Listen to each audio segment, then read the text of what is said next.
governo angolano, através do Ministério da Indústria e Comércio, decidiu em proibir a partir de janeiro a importação de produtos, muitos deles são produtos essenciais. Estamos a falar da farinha e estamos a falar do arroz. A partir de janeiro serão proibidos serem Óleo. importados. Óleo também, estamos a falar da carne de vaca, do frango, ou seja, esses produtos da cesta básica, aqueles produtos que são mais procurados, estão proibidos.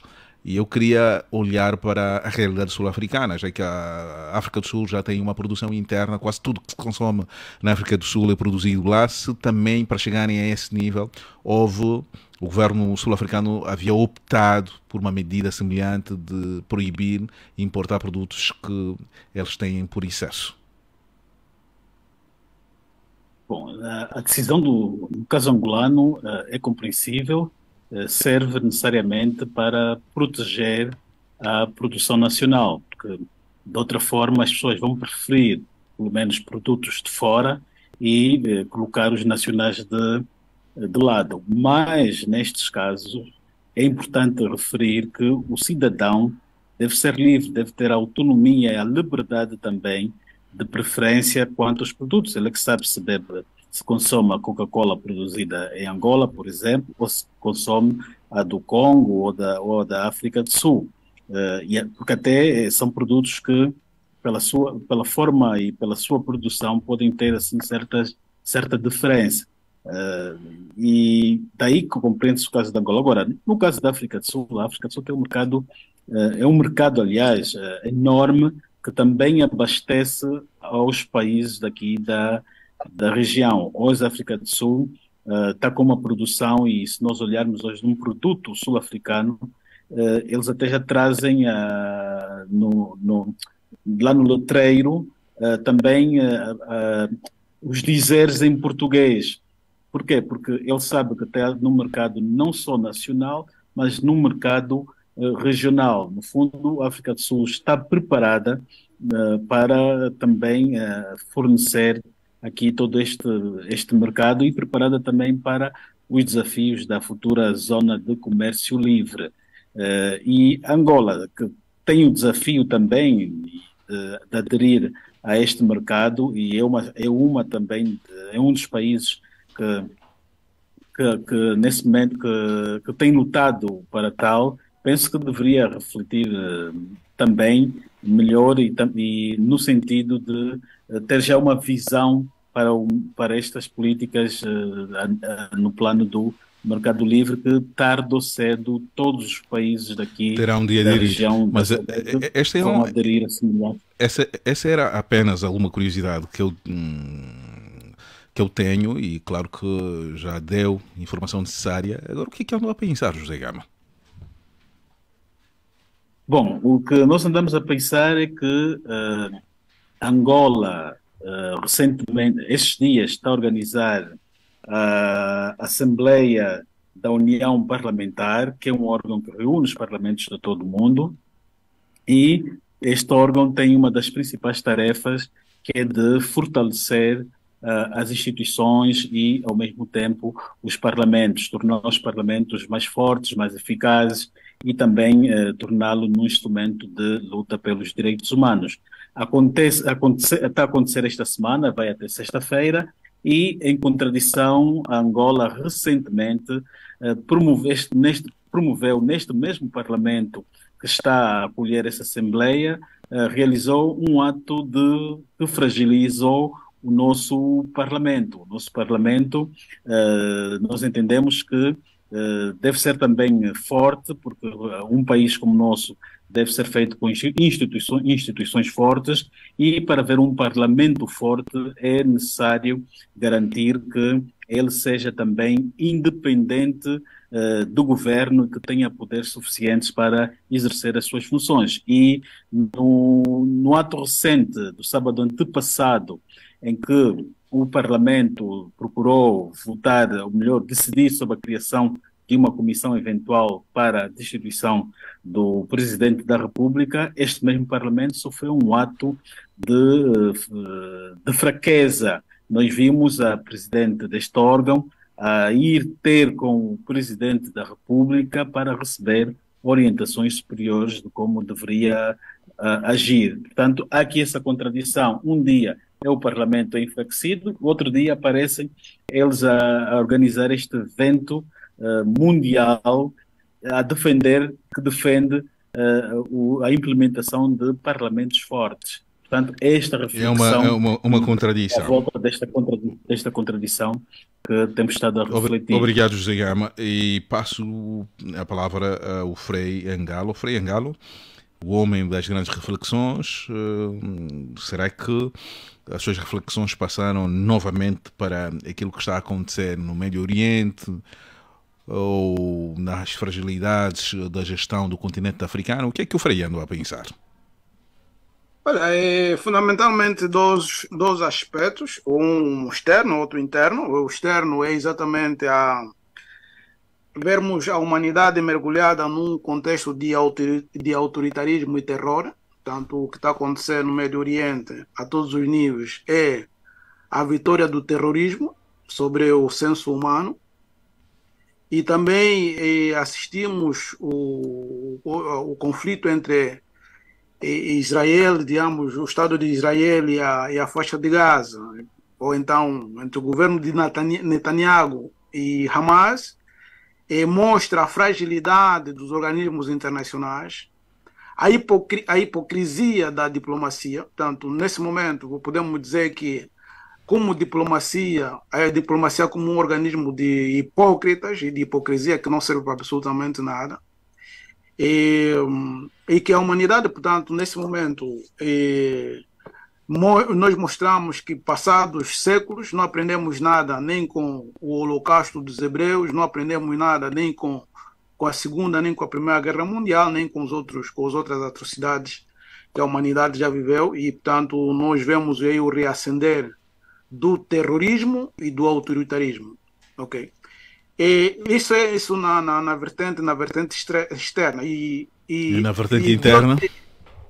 Na vertente interna, preocupante foi o vazio discurso do presidente, um discurso estranho, um discurso sem conteúdo, um discurso fora do tempo, que em vez de, portanto, de definir perspectivas, parecia um relatório desesperado à procura de motivos para falar, né? Isso que, portanto, é preocupante quando, por exemplo, um presidente da República vem ao público falar de coisas que simplesmente como se o senhor vivesse numa realidade paralela.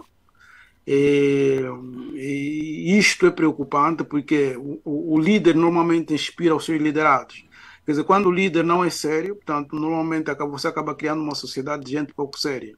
E então, essa é uma Frei, grande quem tem preocupação. uma apreciação, uma leitura diferente, são os membros do MPLA, um pouco por todo o país saíram em apoio à figura do presidente João Lourenço e principalmente o discurso preferido no dia 16 deste mês. Sim, isso, como eu dizia, isso é um clássico do MPLA. Sempre que o presidente da República ou do MPLA diz disparates, eles fazem como chama, marcha de apoio. É um clássico, digo, é um comportamento um pouquinho idiota, né, que se faz. Entretanto, permita-me uma coisa, assim rapidamente, para dizer aquilo que o Custódio estava a dizer e o José Gama também falaram, da proibição dos produtos, né, desses produtos, esses 140 e tal produtos. Eu acredito que é uma boa medida, é uma excelente medida, porque o grande problema dos nossos países é a preguiça. Okay? A preguiça da população que fica à espera de um governo paternalista que diz que o mais importante é resolver os problemas do povo. Essa é a mentira mais grave que o país foi construindo, porque o mais importante é o governo criar condições para que cada um resolva os seus problemas. O nosso povo é um povo que produz, ok? E então é importante, portanto, potenciar o mercado interno, proteger o produtor interno, porque os produtos que vêm de fora não vêm para beneficiar, vêm exatamente para invadir e prejudicar o mercado. Então, protegendo o mercado e promovendo a produção interna, eventualmente vamos eliminar a preguiça na sociedade, também a preguiça de quem governa. E outra coisa que é super importante dizer é que não existe nenhum país autossuficiente, ok? Portanto, o que significa dizer que as importações... Isso pode ser uma contradição, Frei. Não, pode ser uma não é, contradição. não é o que eu vou dizer. Portanto, o país tem que... Aquilo que produz, o país tem que manter e fazer, portanto, as importações devem ser regulamentadas, porque você, por exemplo, não sai com a tua caneca de catato e vai vender no mercado europeu, digamos assim, como coisa, sem, portanto, uma regulamentação. E aquilo que fortalece, por exemplo, o mercado europeu, ou então nações como a África do Sul, ou nações como a Índia, né, que não tem um mercado propriamente, é exatamente o protecionismo. Tanto mesmo os Estados Unidos, a Rússia, esses grandes, a China, não é que você pega o teu contentor e enche de maçãs do Lubango e vai vender na China. Não, não vão permitir isto. Mas eles pretendem sufocar o nosso mercado com produtos vendidos, atenção a esse detalhe, vendidos a custos muito baixos, que, por exemplo, o produtor nacional, se fizer praticar o mesmo preço, só fica prejudicado. Então, essa política, acredito que é boa. Vai ter bons resultados. Vai dar bons frutos. Resultados não sei, pelo menos é uma coisa diferente. Muito obrigado. Para eliminar preguiça. Muito obrigado. O Chiplique Eduardo, o que é que andou a pensar? Olha, andei a pensar no Tribunal Africano dos Direitos Humanos e dos Povos, que está do protocolo resultado que entrou em vigor em 2004 e que das decisões do próprio tribunal, alguns estados africanos que ratificaram o protocolo não estão a cumprir. Repare, por exemplo, que o próprio Tribunal Africano encontra-se nessa cidade de Arusha. A Tanzânia foi condenada pelo tribunal, mas a própria Tanzânia que acolheu o tribunal não está a cumprir. E é uma das grandes preocupações.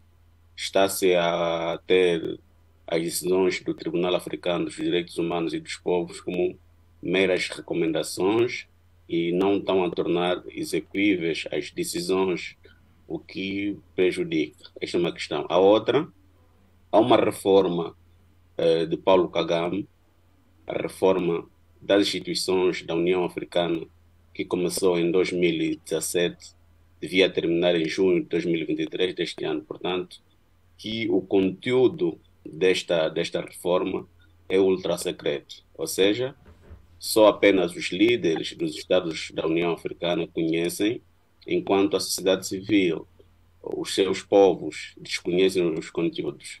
Não sabemos como efetivamente o Kagame está a cozinhar a reforma da União Africana. Mas, olhando então Chiplica, para onde reside a preocupação?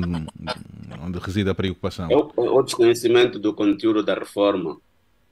Porque a Comissão Africana dos Direitos Poderá Humanos... não ser, se apresentarem elementos, daqueles elementos pouco aceitável, acredito eu que as nações que são integrantes à União Africana poderão chumbar. Não terão como fazer, porque aquilo está a ser feito junto da União Africana. E a sociedade civil, a própria Comissão Africana dos Direitos Humanos não fazem parte. Portanto, só os líderes conhecem os conteúdos e são eles que vão definir a maneira como isso vai funcionar. Ok, por obrigado. Exemplo, a Comissão Africana dos Direitos Humanos tem a tarefa de fiscalizar o cumprimento dos direitos humanos a nível do continente, instar os estados, fazer recomendações, fazer visitas. E Kagame, tudo isso não sabemos se efetivamente nessa reforma vai permanecer. E o grande receio é por ser uma figura que é tido como um ditador a conceber esse plano. Muito obrigado. Kokumkuta, hoje a partir de casa, mais uma vez, o que é que tem pensado? O que é que anda a pensar? Eu, na verdade, pensei várias coisas, mas vou partilhar duas.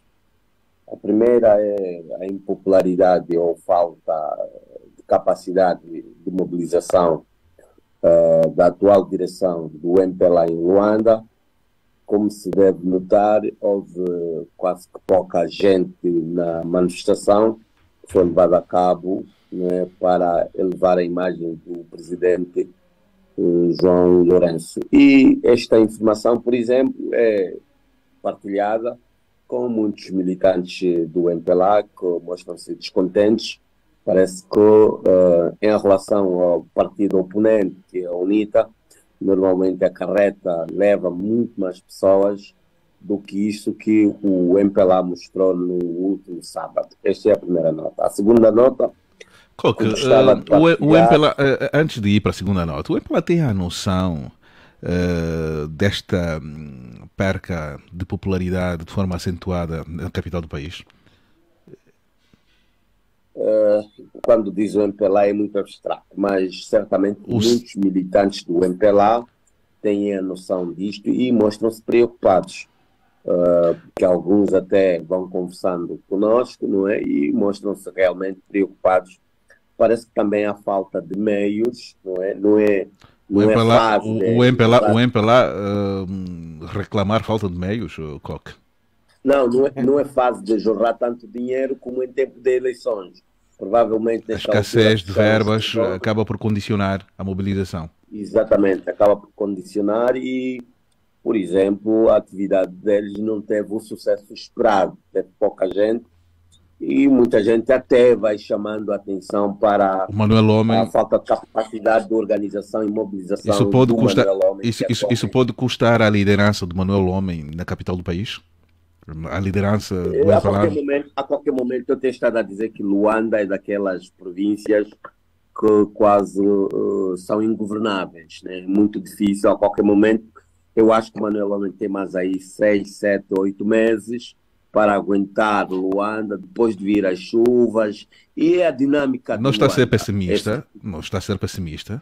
Não é a dinâmica. Não estou a ser pessimista, isso acontece sempre assim, basta ver para os fatos. Ninguém fica em Luanda há mais de 3 anos. A imagem do Manuel Homem já anda desgastada? Vai desgastando e depois a qualquer momento é substituído também, né? Mas o segundo assunto que ando a pensar, o segundo assunto... o segundo assunto é em relação aos juízes que ocuparam as casas do Zango Zero. Eles agora vão se queixando por falta de contrato, ou seja, eles estão lá por uma ocupação ilegal. Estão inseguros. Não têm documentos e estão lá por uma situação ilegal, ou seja, agora vão solicitando, vão pedindo que lhes seja dado o contrato que para o INH, a instituição que controla, também não é de ânimo leve, comparando assim com aquela última decisão que saiu, não é? Porque legalmente as casas ainda não são deles. Eles, por enquanto, apenas ocuparam. Não sei como é que essa história vai terminar, mas são estas duas coisas que eu andei a pensar. E os juízes vão andando atrás dos homens do fundo habitacional. Isso não retira alguma dignidade a alguém que faz parte de um órgão de soberania? Estes são juízes, estão colocados nesse país, um país da anarquia. Eu, por exemplo, o terceiro assunto que estava mesmo a pensar é a forma como os juízes acabaram condenando os 4 jovens que participaram de uma manifestação. Eles cometem tantas injustiças e depois também é vez deles, né? Cá se faz, cá se paga. Então estão nesta altura agora à procura de contratos, né? Para se sentirem confortáveis e viverem de forma legal nas habitações que ocuparam. Seria interessante e algo inédito um juiz ser desalojado, despejado de um apartamento que ocupou ilegalmente. Vamos ver como é que essa história vai acabar. Acho que vão precisar de muitas orações do Frei Angalo a partir da Itália para que isso não venha a acontecer. Vou saudar o jurista Jaime, um pouco atrasado, mas vale a pena tarde do que nunca. Seja bem-vindo e o que é que andou a pensar? Boa tarde, Horácio. Boa tarde, extensivo aos nossos companheiros lá do outro lado da linha. E boa tarde também aos radiovintes da Rádio Despertar. Esta semana eu estive a refletir um pouco em torno do que está a acontecer na faixa de Gaza e subscrevo parte do discurso do Frei Angalo. Parece que a humanidade ainda não aprendeu a conviver em paz. Parece que a humanidade não encarou como deveria ser. Aquilo que foi a Segunda Guerra Mundial foi uma autêntica carnificina em nome de interesses geopolíticos. Os mesmos sujeitos que provocaram a Primeira e a Segunda Guerra Mundial hoje estão a alimentar o conflito Israel-Palestina, porque não é um conflito contra o Hamas, é um conflito contra o povo da Palestina. Parece que a grande intenção, e eu aqui arrisco a dizer, é mesmo extinguir aquele povo ou expulsá-lo daqueles territórios, transformar os palestinos em mais um povo apátrida. E vemos as grandes potências mundiais, e com os Estados Unidos à cabeça, faz um discurso de paz, mas no entanto tem 2 porta-aviões ali próximo, mais de 4 cargueiros militares já descarregaram armamento em Israel, um país que se diz mediar o conflito. Em princípio deve ter alguma equidistância, ele é parte do conflito e é um dos principais fomentadores do que está a acontecer ali. Outro aspecto que me convocou aqui a reflexão tem que ver com aqui a nota no Ministério do Comércio e Indústria relativamente àqueles produtos que a nota informativa diz que Angola já tem a produção suficiente, tanto até de matéria-prima.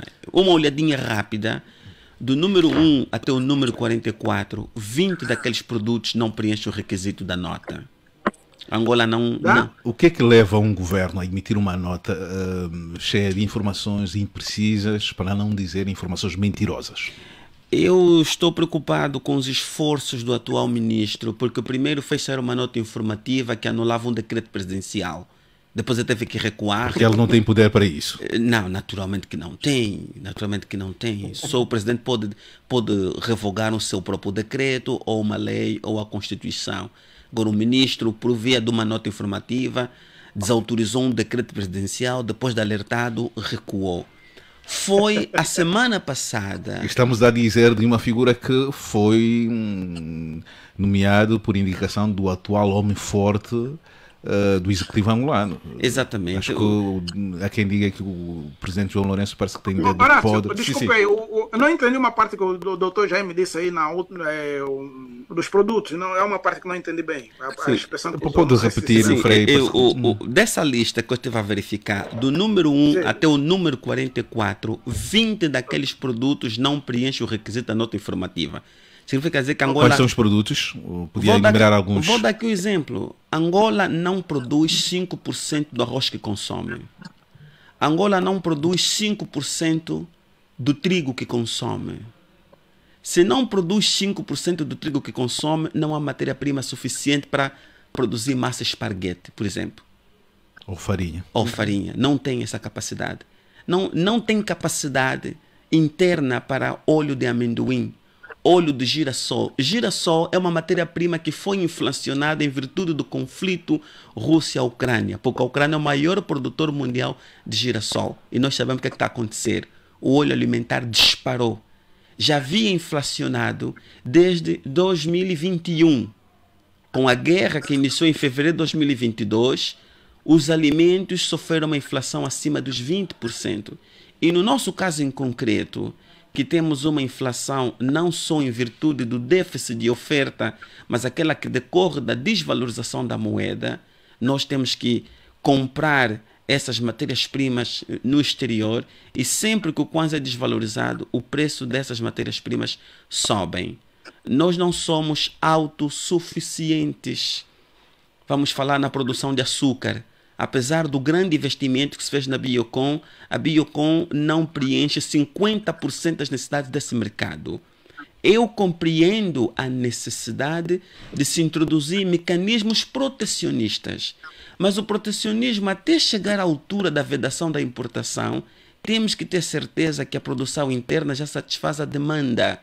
Quer proteger a produção nacional, proteja e aqui a pergunta que se coloca: qual é a produção nacional que deve ser protegida se nós não temos quase produção nacional? Já temos alguma produção nacional. Quando uma produção representa 5% daquilo que são as nossas necessidades... Quando eu digo já temos alguma produção nacional, não estamos a referir o trigo nem o arroz, naturalmente. Mas fazem parte do leque dos produtos. Há um produtor de arroz no Mochico que falou à imprensa semana passada, diz que ele tem que Jaime, levar... Doutor Jaime, só para ajudar, Sim. os dados apontam que pelo menos há 2 produtos que Angola é sustentável. Um é a banana, tanto que começou a importar, e outro é a mandioca, tá? É só para ajudar o seu... Exatamente. A exportar. Exatamente. Começamos a exportar esses 2 produtos. Sim, Catato banana. também. Sim, isso. Que não sei onde produzem catato. Sim, nós já produzimos o ovo também. O catato deve ser produzido aí na terra Mas- do Frei, lá no costo. Na Chibia as árvores de catato são poucas. Sim, Na mas- chibia, meu. Mas, no entanto, Angola não tem produção de frango suficiente para o mercado. Por quê? Se não tem produção de grãos, é impossível haver produção de aves, porque as aves dependem da disponibilidade de produção de grãos. De O grãos. mesmo acontece em relação à carne suína. Esse é um tema que acho que poderíamos. Horácio, Sim, sim, Horácio, dava só para crescer nessa questão que o Dr. Jaime se refere ali. Tem a ver também com, e o Frei falou há pouco tempo, com a certificação. Porque muitos desses produtos, estava a dizer alguém, as sementes próprias são levadas para a terra sem a devida, diríamos, composição química recomendável. Mas nós Qual vai temos ser? um centro de melhoramento de sementes em Malange. Há grandes produtores Chibia de sementes. também Sim, tem. exatamente. Mas isso Na mas- Huila, no mas- Kwanza Sul, o General Dr. Farrusco, Jaime, por isso- exemplo. Dr. Jaime, O General isso na Faceira prática não produz funciona. produz Dr. Jaime, sementes. Sim? Dr. Jaime, isto na prática não funciona. Os produtores tiram do campo diretamente para o mercado. Não, Tem sido assim. o doutor te explica. Era relativamente à certificação. A semente produzida pelo General Faceira é certificada. Este é um Não, eu tema. acredito- Este é um tema, Frei Angalo, desculpa. Este é um tema que poderia Não é dominar possível todo o fazer, é debate. preciso Não, só coordenar. queria Sim. dizer, o doutor Jaime faz um diagnóstico realista, digamos, um diagnóstico realista. E, de fato, é um tema que poderíamos... Dominar hoje o nosso debate. Sim. Acho que É, em função. Em função Imagina, Horácio, Em função disso- até leite. Bem, sinceramente, Angola, É. autossuficiência em leite. Oh, não, alguém está a brincar conosco. Acho que Não, aqui, Dr. Jaime, aqui eu combate. concordo com tudo que o doutor Jaime disse, né? Absolutamente faz um diagnóstico real e realista, nada a discutir. Eu acredito que a única vantagem que tem nessa decisão, talvez, é tentar diminuir a preguiça dos governantes. Mas matar o povo à fome. 4%. Nós não. Para um país que importa 95% do arroz que consome, é uma medida Proibir a destas. importação de arroz. O que vai haver é especulação de preços depois. E mais do que isso. Quem tem mais já do- vai começar a guardar mais- os produtos mais- para janeiro. Mais do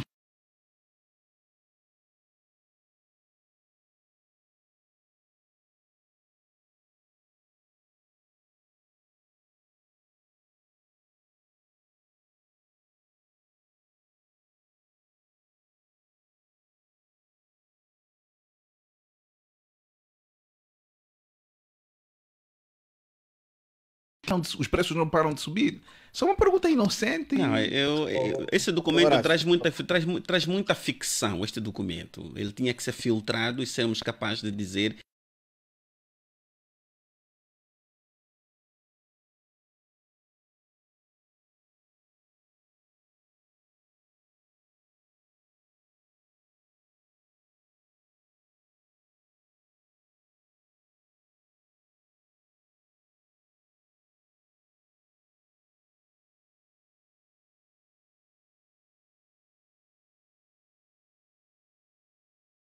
Hoje o jurista Jaime está muito fora da caixa. Será que foi a chamada de atenção que fez na última edição? Epa, doutor Jaime, tens que abrir o jogo, meu irmão. Coque. O Horácio gosta de gozar comigo. Não, mas a sério, há uma coisa que o doutor, a questão que o doutor Jaime traz aqui. É preciso, no discurso do presidente, o presidente diz explicitamente que, por exemplo, a nível da agricultura, porque aí estamos no setor da agricultura e da criação, não são setores muito distantes, e são setores interdependentes. O presidente diz que, digamos, a maior, digamos, eu não tenho aqui a expressão direita, mas na produção agrícola temos mais uma produção familiar. Temos produção familiar. Sim. Está escrito. Agricultura familiar. Essa é aquela que, digamos, que mais se dedica à agricultura. E, portanto, Frei, como diz aí o Frei, doutor Jaime, este tema é muito essa- interessante. Frei, desculpa, esse tema é muito interessante, mas como nós temos uma pauta definida, e acho que se encaixa muito aquilo que nós estamos a abordar aqui, vamos ao primeiro tema. O segundo, vamos, se assim a nossa agenda permitir, a próxima semana, vamos colocar esse segundo tema para a próxima edição. Vamos falar então do papel dos assessores do titular do Poder Executivo, o papel dos assessores na construção do líder, na busca de soluções em tempo de crise. Acho que enquadra-se, com base naquilo que foi dito. José Gama, está em silêncio. O Presidente da República, esta semana, foi dado como alguém que estava num estado de saúde bastante crítico, e uma informação que foi avançada pela imprensa queniana, e não houve o desmentido, e o presidente anda ali, parece que não falta. Aqueles jornais, se fossem angolanos, e aqueles que falaram se fossem angolanos, hoje estariam a ser julgados, e claro que agora as penas são muito pesadas. José Gama, o que é que está a acontecer com os auxiliares e os assessores do Presidente da República? Bom, como diz o tema, um assessor presidencial ou para qualquer área é um elemento que deve prestar alguma ajuda técnica ao líder.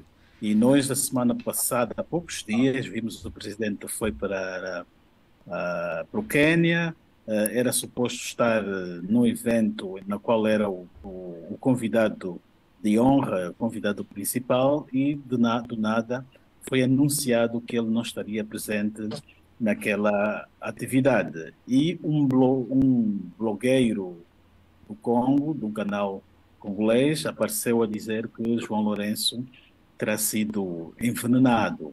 E isto causou preocupação enorme. Nós julgávamos que passados 2, 3, 4 dias, as autoridades angolanas, a assessoria de comunicação do presidente poderia vir a público e prestar qualquer esclarecimento. E até aqui não fez.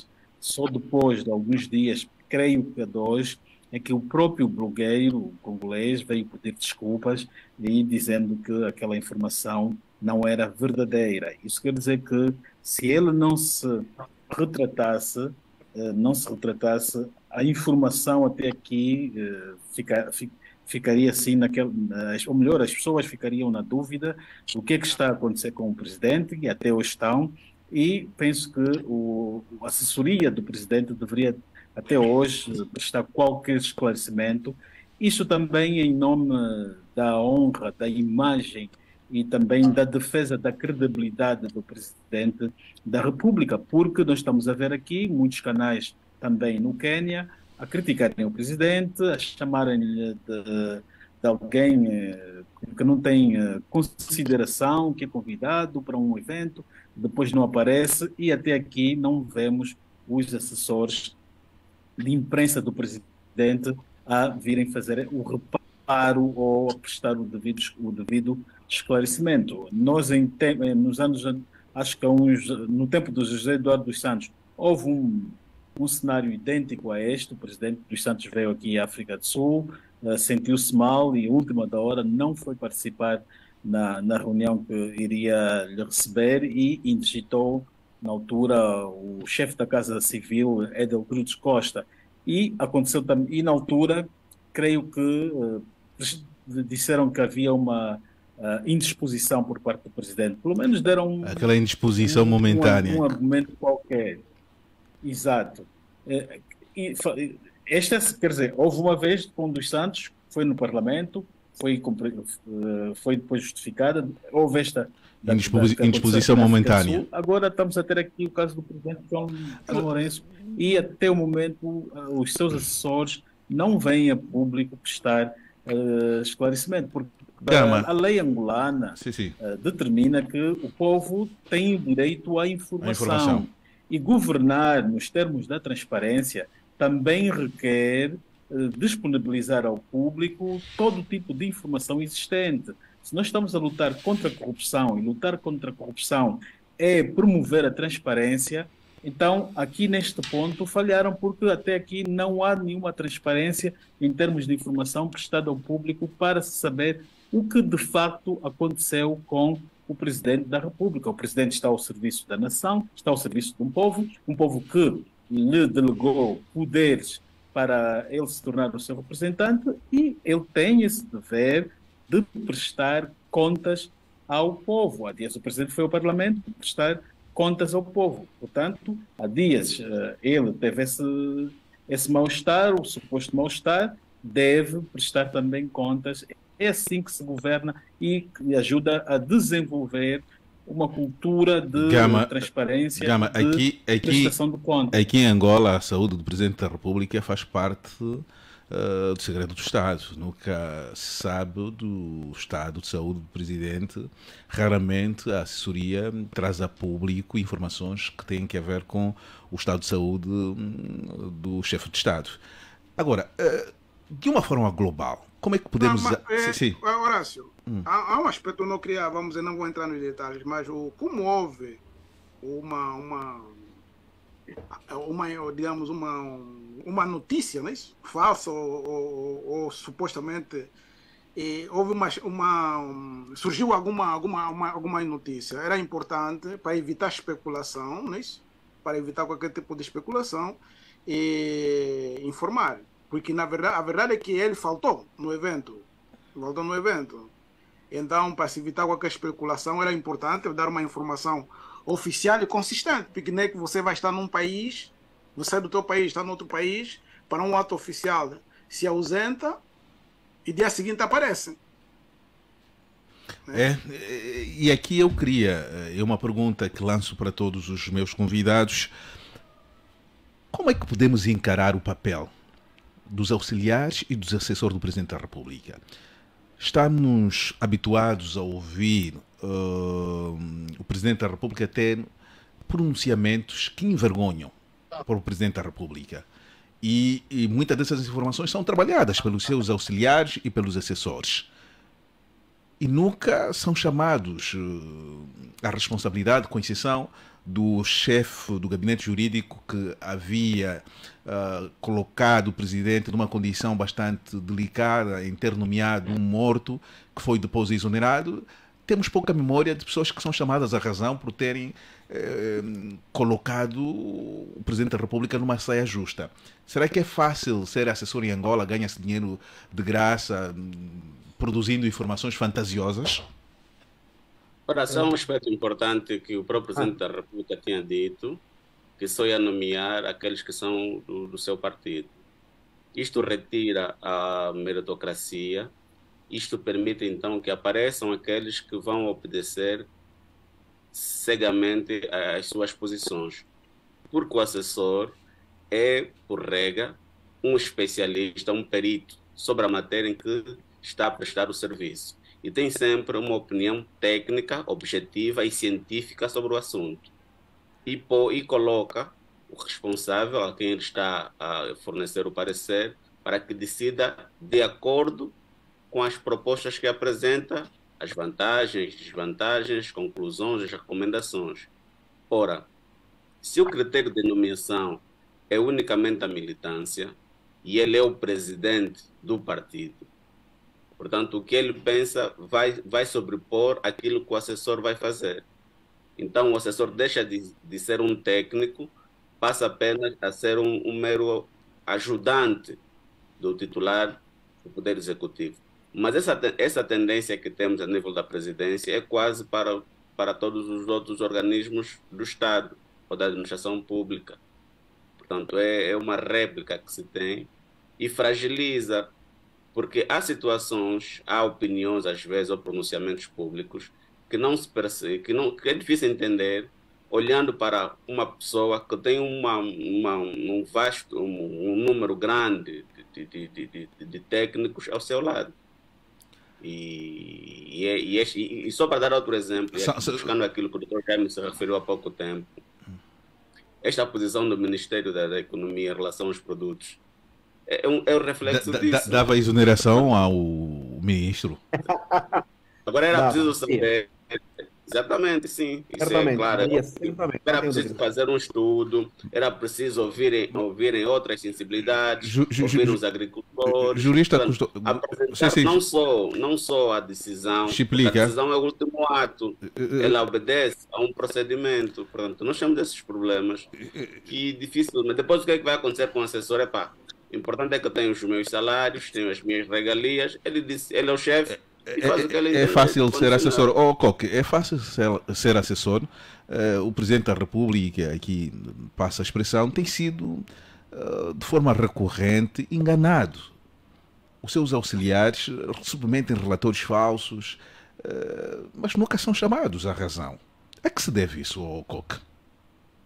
Será que o Presidente... Não, ora, assim, o papel dos assessores é assessorar, é suportar e ajudar e auxiliar, nada mais do que isso. Agora, também tens de ter em conta que o tipo de liderança, o estilo de líder, conta bastante, porque é o líder que define quem lhe vai assessorar, não é o assessor que escolhe a quem vai assessorar. Então, tem também muito a ver, não é, a escolha que o líder faz para um assessor. Depois, os líderes autocráticos, eles têm a maior ênfase no líder, na pessoa que lidera. Não quer saber tanto do liderado nem dos auxiliares. Provavelmente, eles acabam sendo enganados pelo modelo que adotam, como o Tiplica estava a dizer, não é?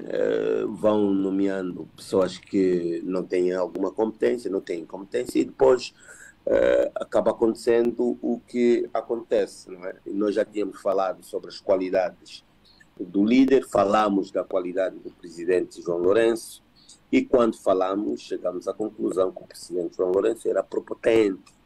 Não se sabe se é a prepotência que está a prevalecer agora, por exemplo, e imagina, o Luís faz uma nota de esclarecimento, entrega lá nos serviços de apoio ao presidente e não é aprovado. Se não é aprovado, o Luís não tem o que fazer, não vai passar. Mas o Luís Fernando não teria a humildade também de achar que o seu papel, como não está a ser cumprido, colocar o seu cargo à disposição, porque critica-se muito aqui o Gabinete de Comunicação e Imagem do Presidente da República de ser um dos gabinetes que quase que não trabalha. Acho que o trabalho que faz é colocar aquelas notas no Facebook e às vezes distribuir um pouco algumas notas na imprensa, ou seja, pouco se sabe do papel efetivo do Gabinete de Comunicação e Imagem do Presidente da República. Horácio, permita-me uma coisa. Não sei se já é coisa de dirigir. Não, esteja à vontade, Frei.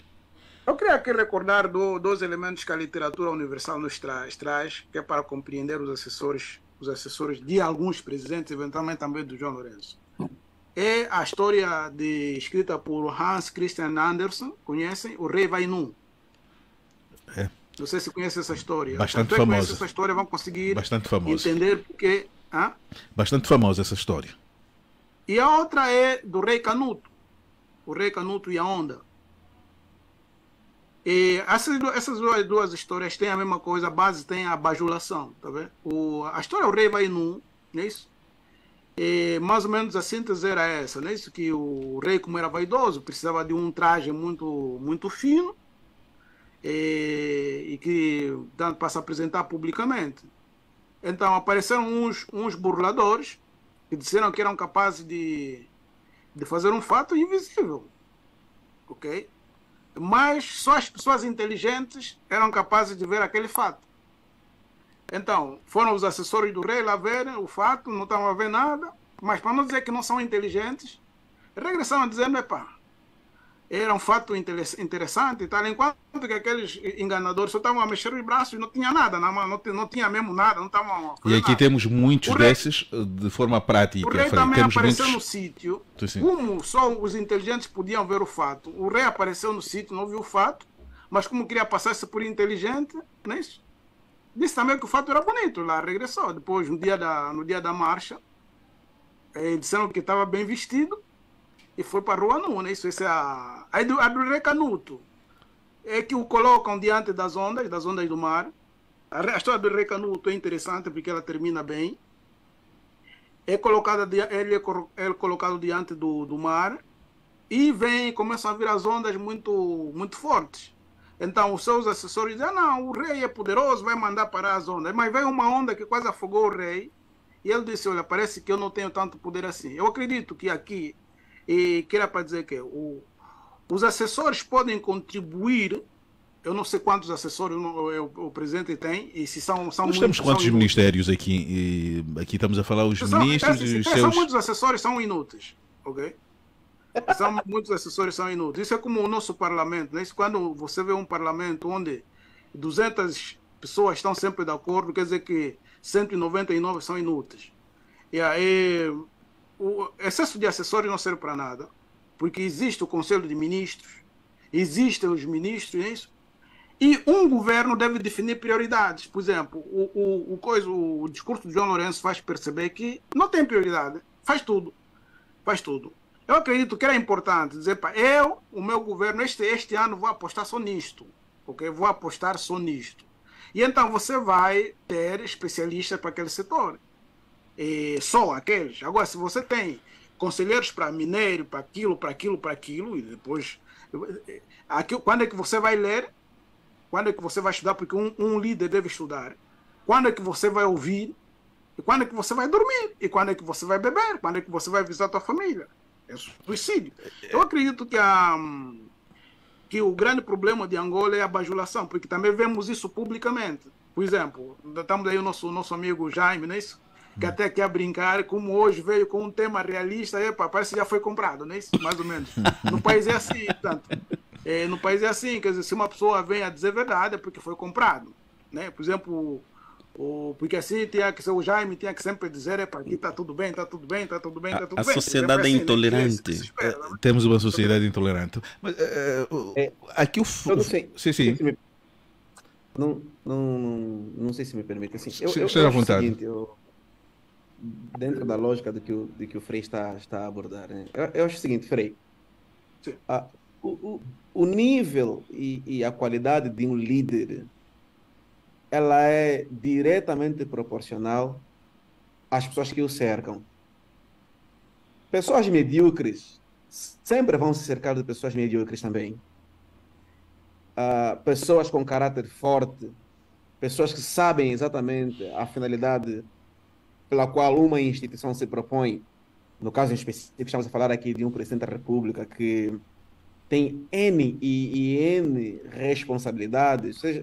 Nós imaginemos só o que é você cuidar de 164 municípios, 18 províncias. São cerca de 35 milhões de pessoas que o tempo todo estão esperando alguma coisa de você. Tá? Então, assim, isso não é brincadeira. Então, se você não tiver a capacidade de entender que as pessoas com as quais precisam lidar contigo, as pessoas mas aqui o problema reside no assessorado ou nos assessores? Ou... As duas coisas. Porque uma das questões que nós temos em Angola, e todos nós sabemos disso, é assim, é que nós não temos líderes, nós temos chefes, né? Nós temos um montão de chefes, um montão de pessoas que ocupam cargos e que querem se cercar de pessoas que o tempo todo digam sim, chefe. E isso não é assessoria. Porque o papel de um assessor, o assessor ele desempenha um papel multifacetado na vida de um líder, né? São pessoas que precisam ter uma capacidade de adaptabilidade, uma capacidade de lidar com vários desafios, com enormes demandas, né? São pessoas que precisam pensar rápido, encontrar soluções rápidas para problemas sérios que a liderança implica, não é? Porque o papel de um líder o tempo todo é tomar decisões. O tempo todo João Lourenço está tomando decisões. E essas decisões, se forem mal tomadas, ela tem impacto direto e muito negativo nas nossas vidas, nas vidas de todos nós. Então, assim, se você não tiver pessoas, sobretudo, que tenham a capacidade de olhar nos olhos e dizerem para você o que você precisa ouvir. Nelson Custódio, não estará a exagerar nesta avaliação que faz. O Presidente da República tem figuras que passaram nas grandes academias. Mas antes de me responder essa pergunta... Mas, sim.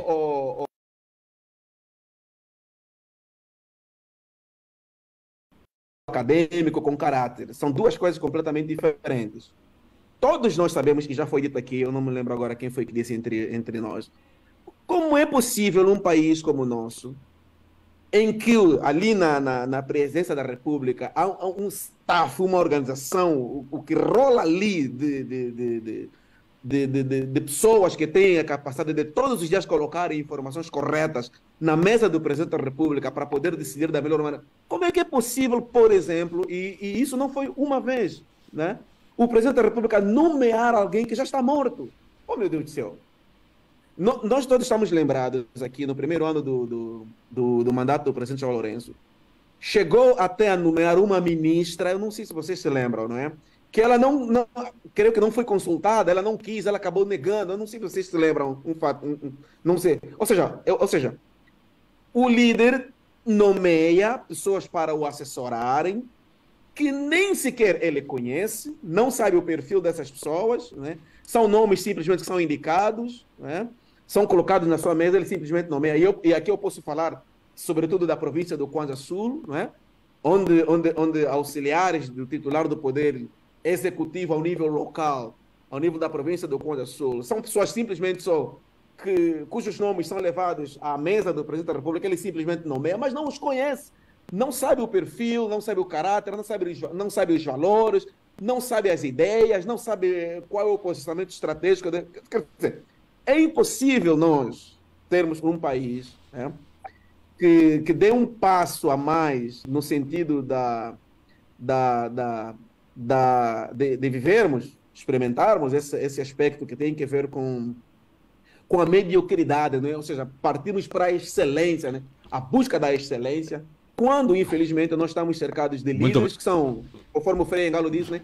Gostam de adular, gostam de bajular, serem bajulados e, infelizmente, não se cercar de pessoas que possam ajudá-los, né, a levar partilhar esta opinião. O nível da sua liderança a um outro nível. Infelizmente, esse é o problema. Doutor Jaime, partilhar esta opinião.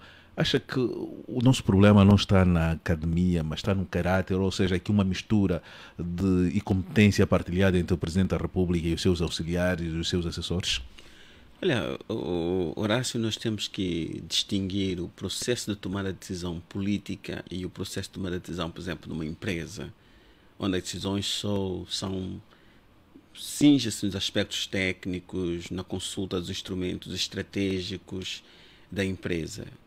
As decisões políticas, elas são muito mais complexas. E as decisões políticas nem sempre obedecem à perspectiva técnica. A perspectiva técnica, ela tem que... Mas atrás de resultado, doutor Jaime. Naturalmente, mas o processo é diferente. O processo é diferente. Nem sempre uma boa consulta técnica satisfaz aquilo que são as pretensões e a agenda da política.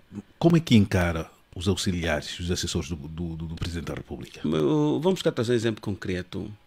Nessa altura, tu tens pessoas nos Estados Unidos da América a viver na rua, que tomam uma refeição por dia, e o presidente deles está a pedir 160 bilhões de dólares para financiar guerras.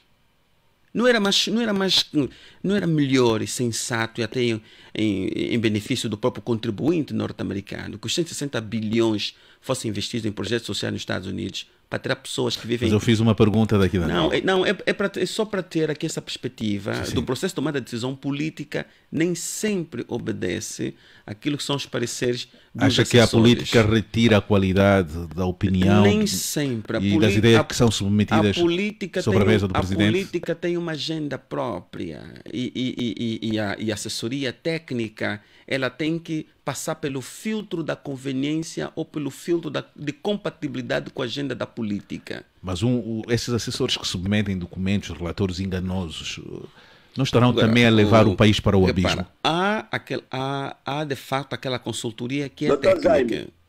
Doutor Jaime. Sim, Coca.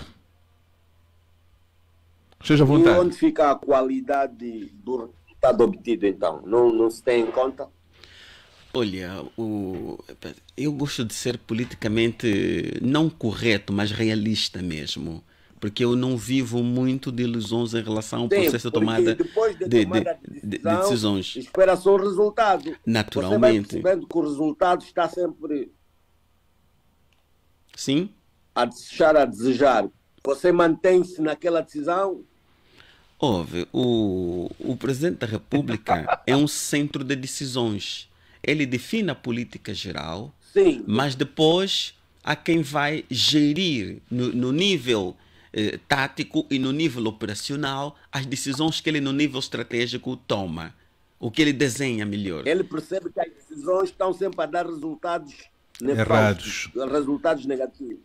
Eu não sei se a leitura que faz é efetivamente esta. Nós estamos aqui a fora. A sua leitura. Há uma coisa, desculpa, qual é a leitura que fazemos? Mucuta, vamos coisa. Eu acredito, eu concordo com o doutor Jaime, não é isso? E mesmo a nível de instituição, mesmo a nível de empresa, você pode você pode ouvir, é tipo em casa, você pode ouvir conselhos, não é isso? Mas no final você que decide em função da informação que você tem, porque normalmente... Não, o Frei não está a perceber que o Jaime está a tentar reforçar... não estou a tentar nada.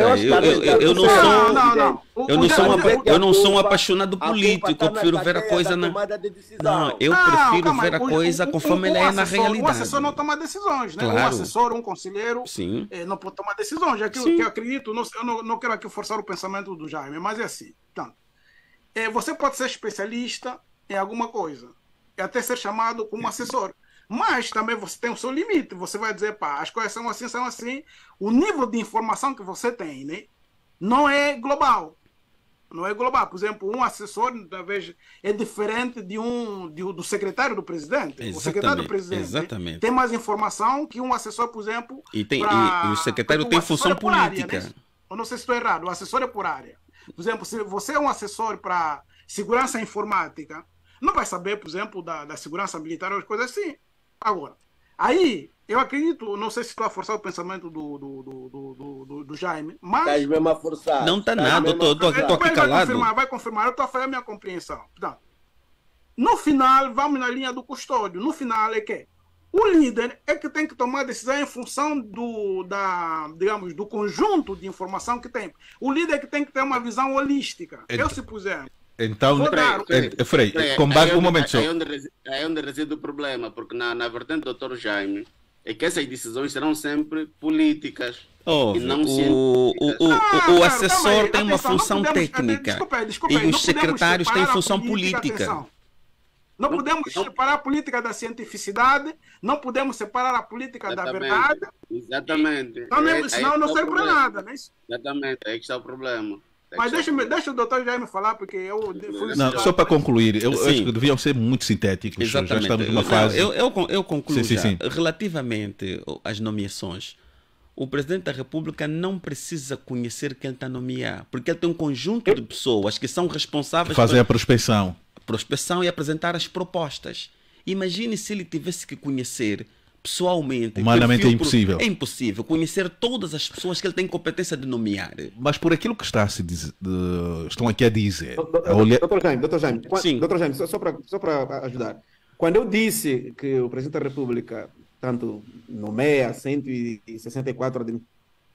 Não, só dele não nomeia. Auxiliares diretos do Presidente da República... É que fazem as nomeações. Pelo menos, e os auxiliares indiretos, ele tem a obrigação e o dever de conhecer. Não precisa. Se o ministro nomeia alguém que diz assim, depois vaza para a opinião pública, ele diz, não, eu não pedi para ser nomeado... O problema não está no Presidente da República. Há pessoas responsáveis por fazer essa prospecção e essas pessoas nunca são chamadas à razão. Mas aí está a questão, doutor Jaime. Nós não sabemos se são efetivamente chamadas à razão ou não. Se o Presidente da República estiver a ralhar alguém, não vai chamar a imprensa para dizer que está a ralhar. Não, mas para nós... Não vai chamar a imprensa. Olha, ou estou a ralhar o fulano. Ele não faz isso. Deixa eu dar o exemplo da Igreja Católica. Vou dar um exemplo. Por exemplo, para a nomeação do bispo, para nomear um bispo, o Papa é que faz. Vou dar um exemplo. Né? Mas não, o Papa não conhece. A Igreja Católica está até onde não tem mais ninguém. Tem pessoas aí. Certamente. O Papa não precisa conhecer todos os padres do planeta. Então, o que é que se faz? O que é que se faz? Todos os anos, né, todo o tempo aqui onde eu trabalho nisso, chegam relatórios de cada padre. Existe um dicastério na Igreja Católica, é tipo um ministério nisso, que é responsável por passar e ir verificando. Recebemos o relatório desse padre, por vezes vão para aí Mas também, muitas vezes, são nomeados padres, que Bispos. afinal é errado. Certo. São nomeados para bispo, mas, o perfil não era o desejado. O que é que acontece? Por exemplo, num país também é a mesma coisa, né? O presidente não tem que conhecer todos os cidadãos. Agora, os organismos do Frei, Estado, desculpa. Aqui a igreja não permite a exoneração. Que a correção não é automática, mas na política pode haver essa correção automática. Não. Tem processos, por exemplo, um padre pode ser reduzido ao estado laical. Não, estamos a um bispo. Um bispo, nesse momento, vou vos dizer já assim, nós temos, quem quiser pode procurar, o documento chama-se Como uma Mãe Amável. Por exemplo, nesse momento nós temos aqui, esse princípio chama-se tolerância zero. Se um bispo, por exemplo, o bispo na Igreja Católica é uma autoridade autônoma. Cada bispo na sua diocese é igreja autônoma. Se, por exemplo, aqui no Vaticano chegar relatórios precisos e depois se provar que um bispo, por exemplo, não fez, digamos, descuidou da proteção das crianças e dos adultos vulneráveis, não são crianças, adultos vulneráveis. E outra coisa, portanto, estiverem envolvidos em processos, digamos, de corrupção, ok, ele pode ser reduzido ao estado laical ou então até ser condenado. Quero aqui recordar um núncio apostólico que teve em Angola, que é o Becho, foi parar na cadeia e foi destituído. Núncio, não se trata só de um bispo, era de um cardeal que foi destituído. Portanto, a questão é essa. Ficou aqui um exemplo. Sim. Horácio. Mas olha, o que o Frei está dizendo é o seguinte, Frei, é assim, as pessoas, isso em todos os lugares, né? Não tem problemas nenhums a pessoa se envolver, eu não vejo tanto assim problema. O problema é o seguinte, é como que um líder, e aqui é importante refletirmos a respeito disso. Faz a gestão da informação. Como que um líder decide a respeito de um liderado, portanto, de um assessor, quando, sobretudo, tem conhecimento de que o assessor o aconselhou mal, né? Sabe-se publicamente que o aconselhou mal, colocou informações na sua mesa erradas, e mais do que isso, como, por exemplo, acontece em Angola, e é notório, por exemplo, nós temos um assessor direto do presidente da República, que é o chefe do seu gabinete, que saíram notícias de envolvimento em corrupções em Portugal. Oh, meu Deus! Você quer combater a corrupção, e aqui estamos a falar da questão da coerência. Você diz que uma das grandes bandeiras do teu consulado, enfim, é o combate à corrupção. E sai por aí, pelo país, promovendo uma caça às bruxas, entre aspas. Todavia, como que é possível alguém que come contigo, senta à tua mesa, serve-te? Sabemos, todos do país sabem que alguém que está envolvido. Eu não estou a julgar ninguém, pelo amor de Deus, tá? Eu sou advogado. Mas era bom corrigir que as notícias não eram referentes mas, assim, à corrupção. Mas assim, eu quero dizer o seguinte, é uma questão também de coerência, tem que corrigir isso, doutor. Eram referentes ao quê? Não eram referentes à corrupção. A TVI não acusou o doutor Deltrudes de atos de corrupção. José Gama normalmente... José Gama, eu queria só chamar... sobre este assunto que acabaram por levantar. O José Gama, por norma, acompanha com algum cuidado esse tipo de assuntos que envolvem a corrupção. O que é que estava em volta do diretor do gabinete do Presidente da República? Bom, na altura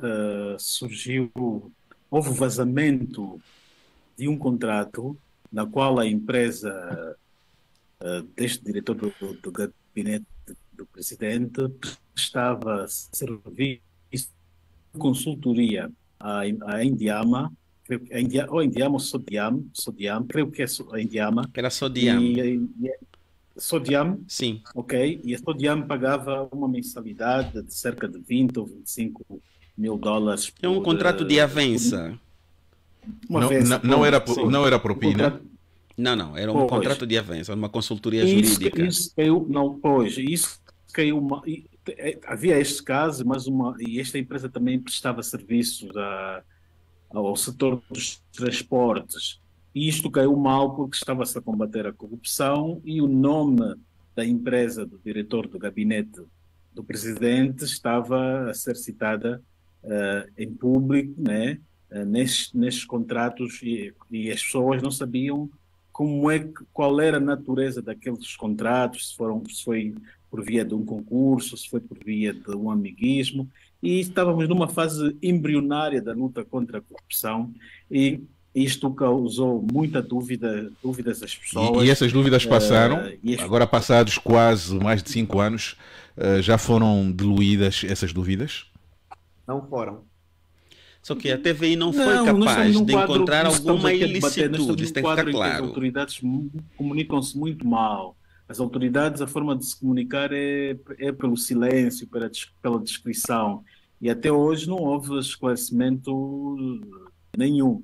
As pessoas continuam na dúvida, e tanto mais que quando é campanha eleitoral, quando se está a falar de corrupção, as pessoas vão levantando novamente o assunto. Nós até aqui acabamos de citar, se citamos é porque nunca ocorreu, nunca se produziu nenhum esclarecimento. Daí que o debate se arrasta até hoje. E isso é uma das chamadas de atenção que se faz às autoridades. Vou continuar contigo. A necessidade de se comunicarem. Gama, vou continuar consigo.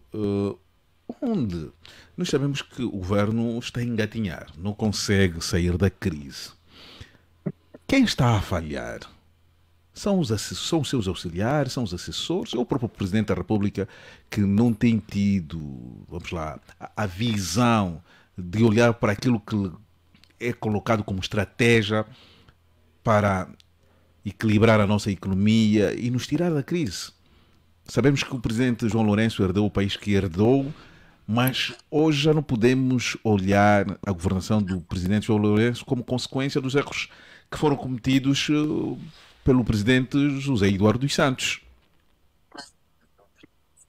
Bom, todos nós conhecemos o Presidente João Lourenço.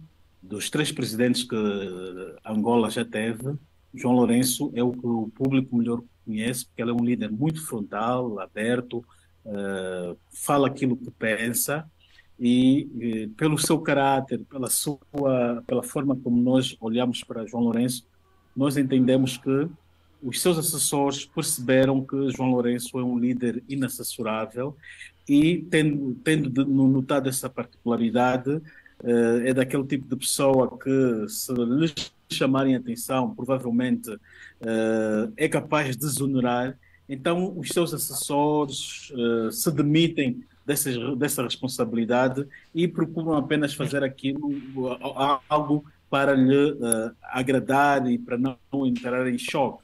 E, ao mesmo tempo, isso cria também um cenário de bagunça em que esses assessores, cada um fica naquele pensamento de que agora é nossa vez, vamos fazer das nossas. Vou dar aqui um exemplo. Por exemplo, o presidente, quando viaja, e aliás em qualquer parte do mundo, ainda hoje, se nós olharmos para a presidência portuguesa, fez sair um comunicado da visita que queriam ter do presidente da Guiné-Bissau. Fizeram um comunicado de imprensa, que é algo que detalham tudo ali e é mais econômico. No caso de Angola, o que é que se faz? A assessoria do presidente faz um vídeo ao invés de um comunicado. E esses vídeos que fazem requer ir para o estúdio, requer sair de um sítio para o outro. É mais gasta-se muito dinheiro. E nós perguntamos qual será o orçamento da logística de se fazer esse vídeo, que ao mesmo tempo até ainda rouba espaço de antena na TPA. O que é que está a ver aí? Por que é que se está a enveredar pela via que mais custo dá ao Estado angolano, ao invés de se fazer uma nota de imprensa, distribuir para todo mundo, para os grupos do WhatsApp, e a mensagem flui com o seu itinerário e etc. Isto também é fruto, como dizia, de os assessores notarem... Aproveitarem nessas ocasiões também para faturarem um pouco. Então faz toma partido da situação, faz isso. Mucota. Meio também de se colher ali dividendo.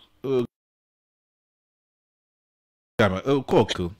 Eu não sei, sinceramente, não sei se os assessores podem representar gorduras em função do que eles fazem, que a gente não toma conhecimento. São coisas que a gente acaba não sabendo, devíamos saber, mas não sabemos.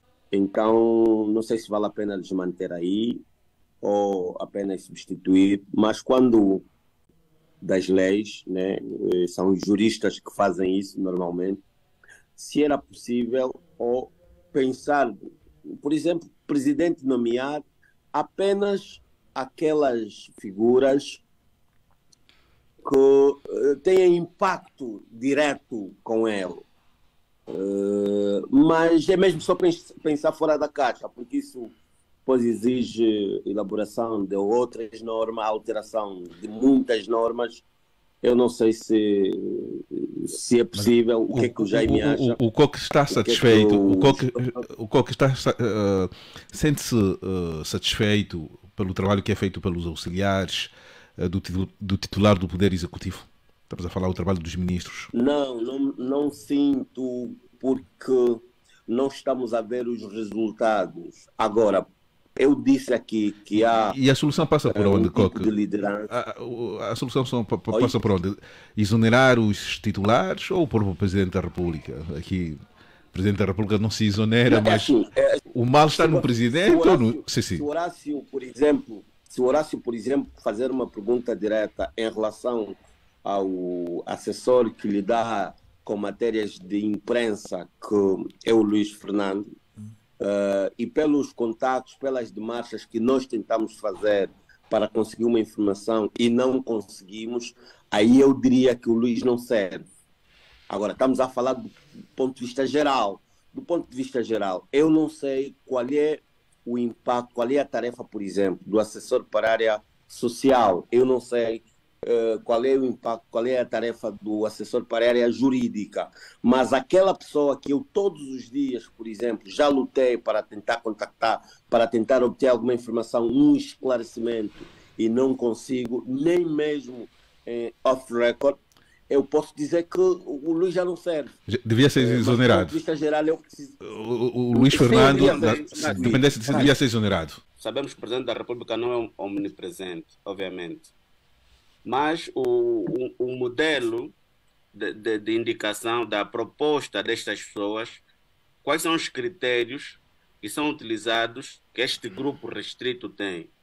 Porque este comportamento dos assessores é uma réplica que vai até as administrações. Mas te explica, era bom segmentar que pessoas são essas que o Presidente da República nomeia, porque em função das pessoas pode depois se discutir os critérios. Até assim dar exemplos concretos. O doutor já se referiu há pouco tempo, por exemplo, de que o Presidente da República não conhece todos. Nem precisa conhecer. Não precisa conhecer. Não, nem precisa, nem tem essa obrigação. Não tem essa obrigação de conhecer. Existem então pessoas que propõem esses nomes. Naturalmente.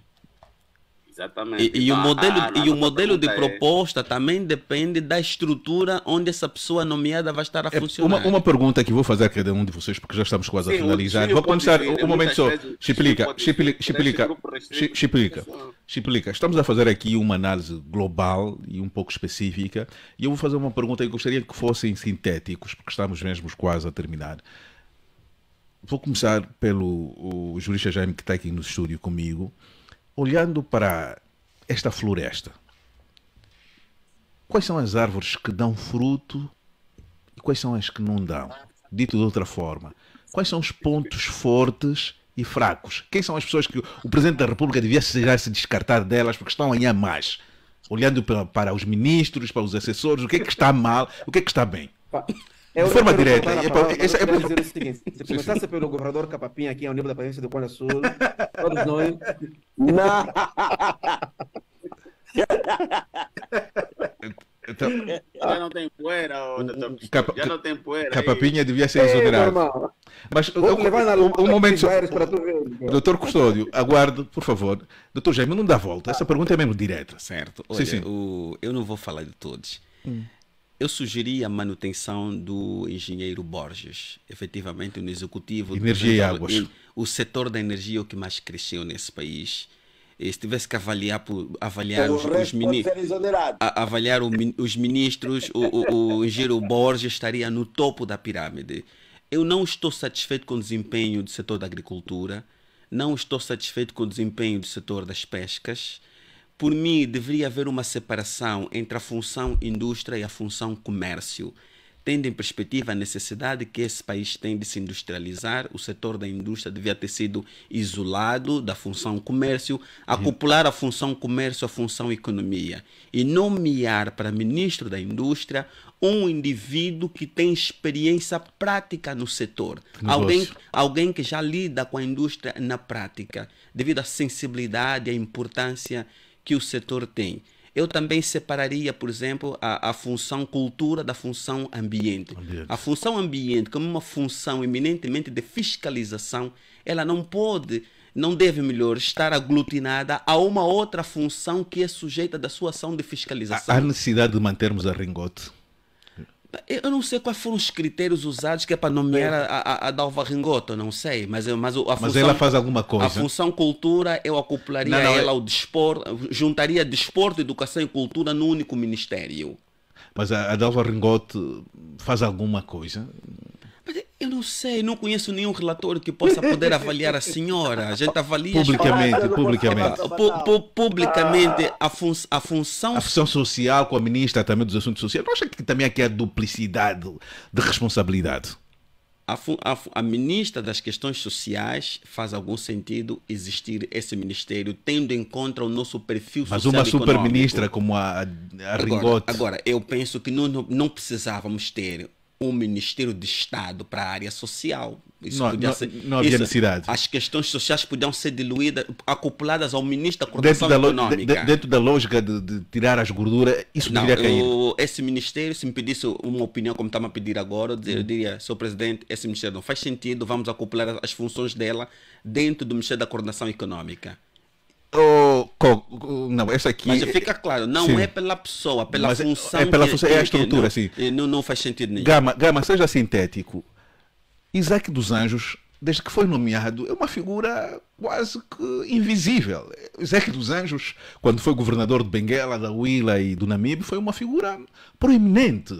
Alguém com ideias bastante sólidas. Foi nomeado como secretário de Estado para a área produtiva, desapareceu. Não, ele é apenas secretário. Não é de Estado. Secretário para a área de produção, desapareceu. E essas figuras também não são de visibilidade. Mas a que se deve? Mas de visibilidade é por esse motivo que o setor de produção anda conforme anda. Os secretários do Presidente da República não são pessoas de visibilidade, porque acima ministros. Do secretário tem um ministro de Estado que coordena o secretário do Presidente da República. Aí é onde está as gorduras. Depois tem os ministros do Pelouro. Mas José Gama, responda-me essa pergunta. O Isaac dos Anjos anda sumido, anda apagado. O Isaac dos Anjos, todos os secretários que trabalham na órbita do Presidente fazem um trabalho interno a nível da Presidência da República.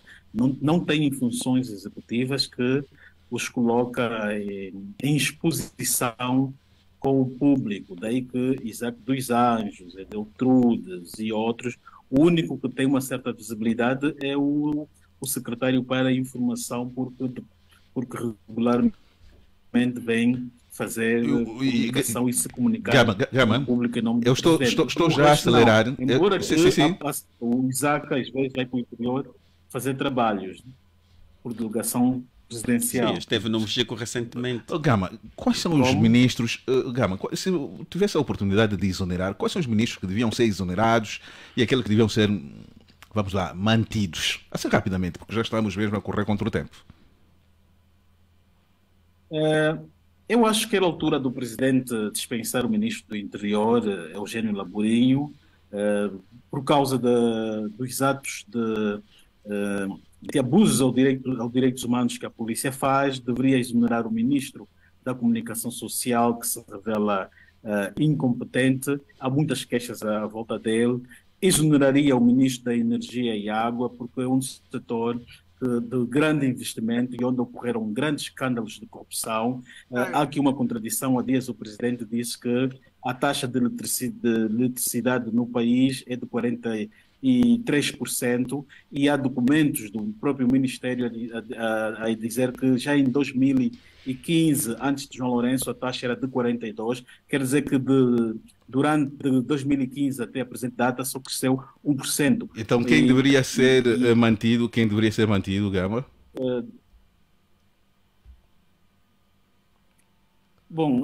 Há figuras que deveriam ser mantidas.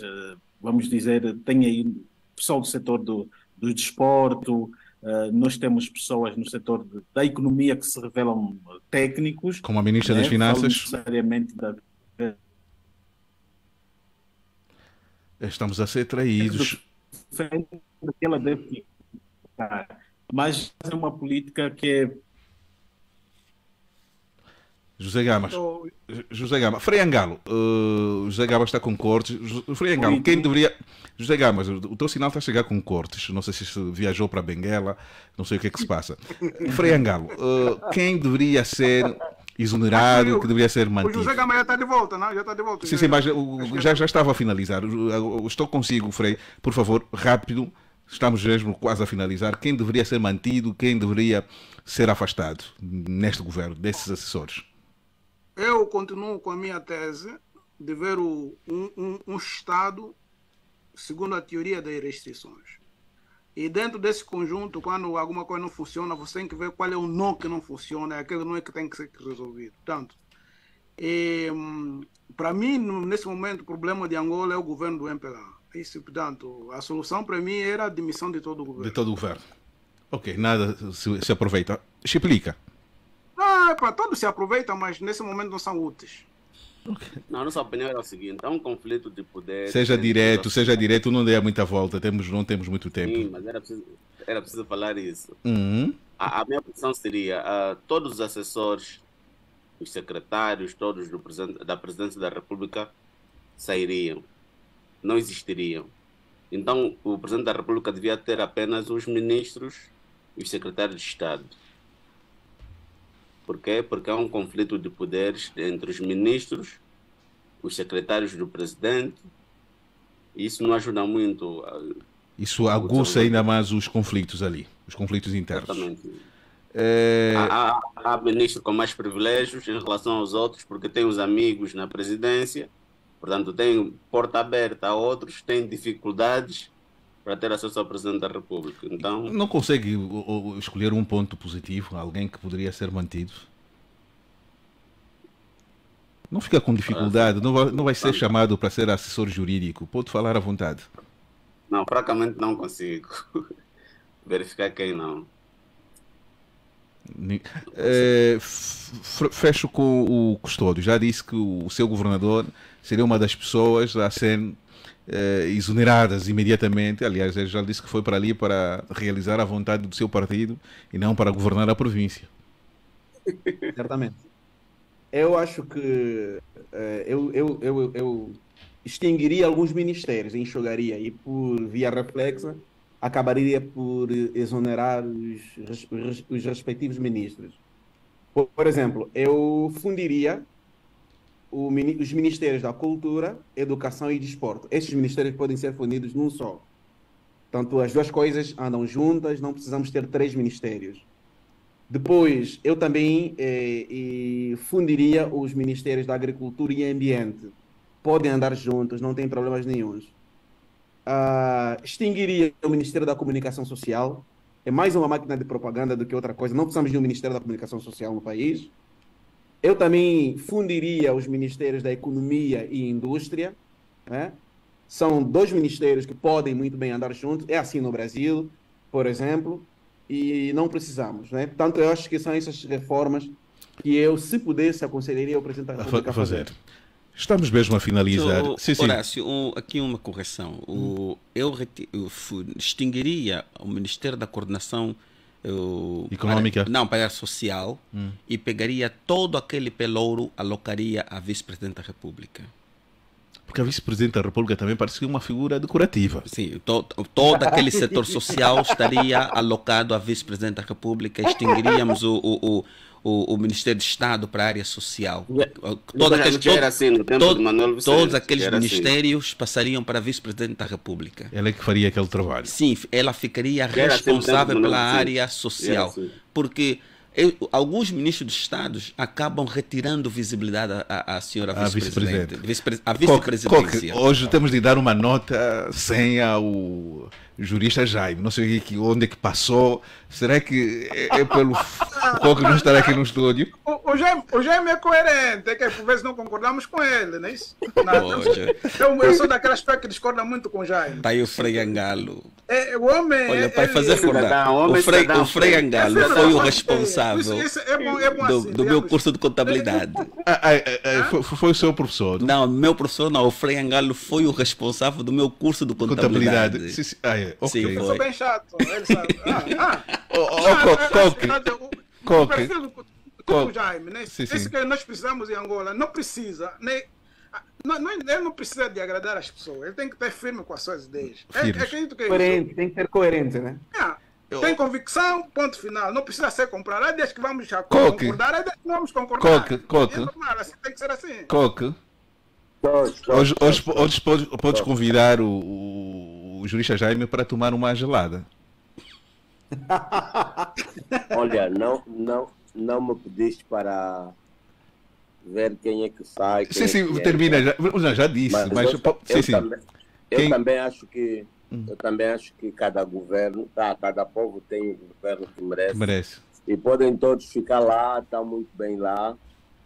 Não há problema. Mas você falou do Luís Fernando que devia ser afastado, ou que não é uma contradição? Hoje você está tipo, assumiste o espírito. Cada povo tem o governo. O espírito do jurista Jaime hoje entrou em ti. Encarnou em ti, ô Coque.